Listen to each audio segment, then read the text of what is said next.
Well, and of course, the first topic in the football world today relates to the reason why we are in bad moods more often than we are in good moods, the conscientious decisions made by players to not play football at all in 2020. There is still at least a 1-week window for players to make final decisions, but some are already doing it. Remember, the 7-day clock does not begin to tick on the final yes or no irrevocable decision to opt out until they put signatures on the revised collective bargaining agreement. That's still not done. Yeah. So the 7-day window hasn't even started yet. And for some of these guys, if you're in camp, take your time. This is a big deal because you cannot come back.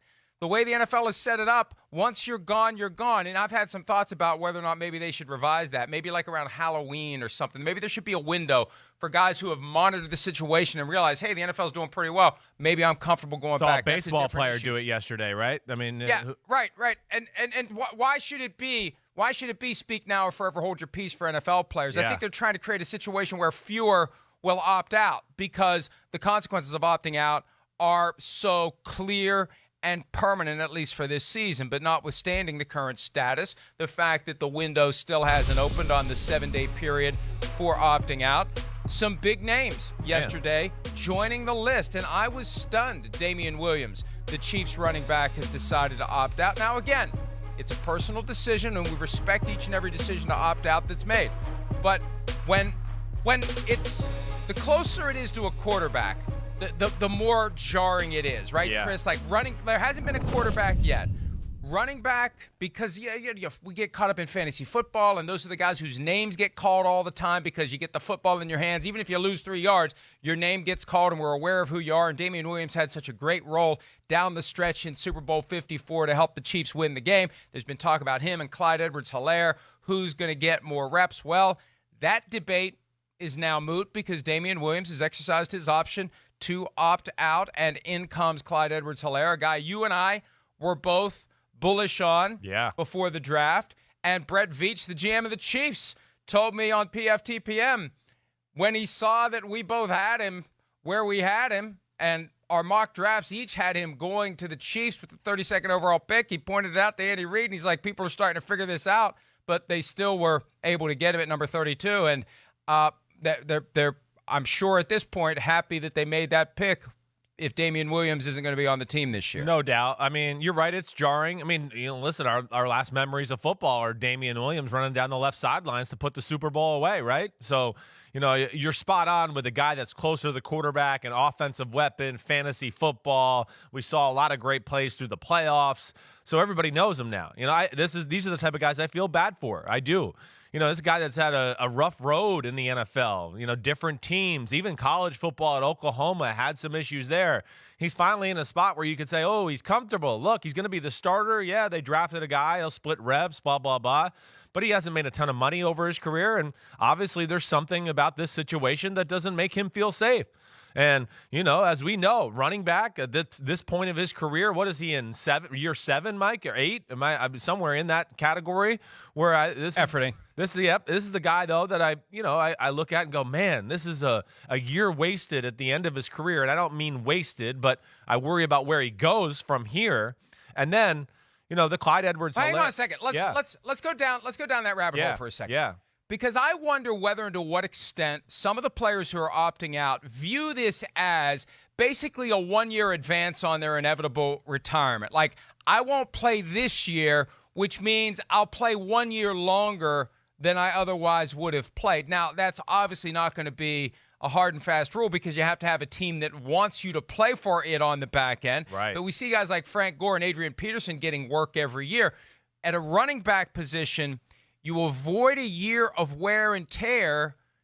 I think it's not crazy to think, hey, I otherwise would have played until I'm 31. Now I can play until I'm 32 because I avoided an entire season of getting banged up. Well, there is certainly some logic there, but you're also losing an entire season of, oh, hey, your Father Time, as we know, is undefeated. And every year goes by, you're going to get a little slower, a little less strong. You're going to recover a little less faster when you're beat up and things like that. So that's a balancing act. And Mike, I've thought the same thing you have. Maybe that's what guys are thinking. I'll do that, get a little money this year, save my body. I don't really feel comfortable with the circumstances this year, and I'll be ready for next year. And I'm not mad at him. I'm certainly not. I just look at situations like this when you're in the year 7, 8, 9 in your career. First time you're playing running back and you're beat up that way. And, he's making not big money, but $2 million. Hey, I mean, those paychecks are going to be hard to find, as we go down the road in Damien Williams' career. So as a player, I mean, listen, it's dicey. That's all I'm saying. But the good thing is, like you said, they drafted Clyde Edwards-Helaire. First off, like Joe Burrow in a lot of ways, Mike, Joe Burrow came from a professional offense at LSU with Joe Brady, West Coast offense. And we talked about, hey, yesterday, West Coast offense, he's with Zach Taylor. That's a West Coast offense. That should be good. Well, Clyde Edwards-Helaire from LSU, West Coast offense. Andy Reid, West Coast extraordinaire. So, now they're going to have to put a little more on his plate, but he will be ready to go. And, Mike, he was my favorite interview in the pre-draft process. And I just know from a number of teams talking about this guy, and it shined, I thought, even just when I got to talk to him. He's a man's man. He's very mature for his age, and I think people loved his attitude and work ethic and knowledge of the game and all those things, and that's probably why Kansas City loved him, and I think he's going to have a huge role now. Huge. Be the go-to guy. Damien Williams was undrafted out of Oklahoma in 2014. This would have been year number 7 for him. He turned 28 in April. So he was getting, as running backs go, closer and closer to the end of the line. And I think for running backs, it's less about father time and more about how banged up you get in your early to mid-20s that influences how long you can continue into your 30s. Maybe Damien Williams can trade 2020 for 2023 or 2024.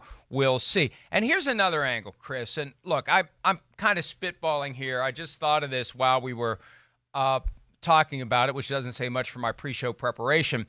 But Damien Williams, like anyone else who's making this decision, I assume it is a stew of factors. It's not a simple binary, am I opting out solely because of the COVID-19 pandemic? Is that the only reason, or are other reasons going into it? How much money am I making? That's got to be a reason. How much you're leaving on the table is a factor in whether or not you're going to play. If he was making $10 million this year, chances are he's not going to opt out. He's in the range of $2 million, more likely to opt out. I wonder if the decision by the Chiefs to draft Clyde Edwards-Helaire and essentially phase Williams out was a factor in his decision to opt out this year. I just want, how could it not be? It would be a factor for me. Sure. You're making this big decision. Are you going to play football this year? Yeah. And, hey, I want to be there for my team. But it's like, hey, they went out and drafted my replacement. I'm not going to shed any tears for the Kansas City Chiefs. I'm not going to go above and beyond. I'm not going to accept this risk all in the name of helping the team chase a second Super Bowl ring. I'm out. I have to wonder, at some level, was that part of his thought process? And I think human nature would suggest it is. Yeah, well, I get that. I do. But, at the same time, I would argue, and where you got to be careful there again is, I believe he's going to make $2 million this year. That's not going to be easy to find. I think that's the big thing. Am I correct about that? I just want to make sure I got that right. But efforting. Yeah, I think it's 1.2 million actually, somewhere in that range. It's been messed with on Spot Track right now, so that's why I'm not exactly on the numbers. But I think with that, Mike, yeah, I'd be worried. 1.85 million. 1.85 million. Man, that's in year 7 in your career, undrafted. That's pretty damn good money. That's where I would worry about it, and then I would worry about this too with Damien Williams. I'm sure, yes, he's not happy about it, but at the same time, Kansas City's offense, if we play football, hold on, let me just check. Oh, it's still going to be really good, okay? I don't give a damn who's not on the roster. And now, yeah, you got Clyde Edwards-Helaire and all that, and they got DeAndre Washington from the Raiders in free agency.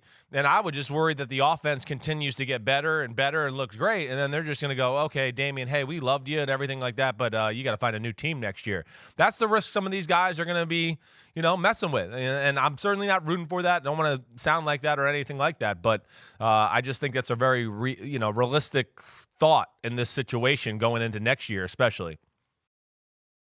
Hi, I'm Mike Tirico, and thanks for watching. Make sure to hit subscribe for the latest news and highlights from NBC Sports.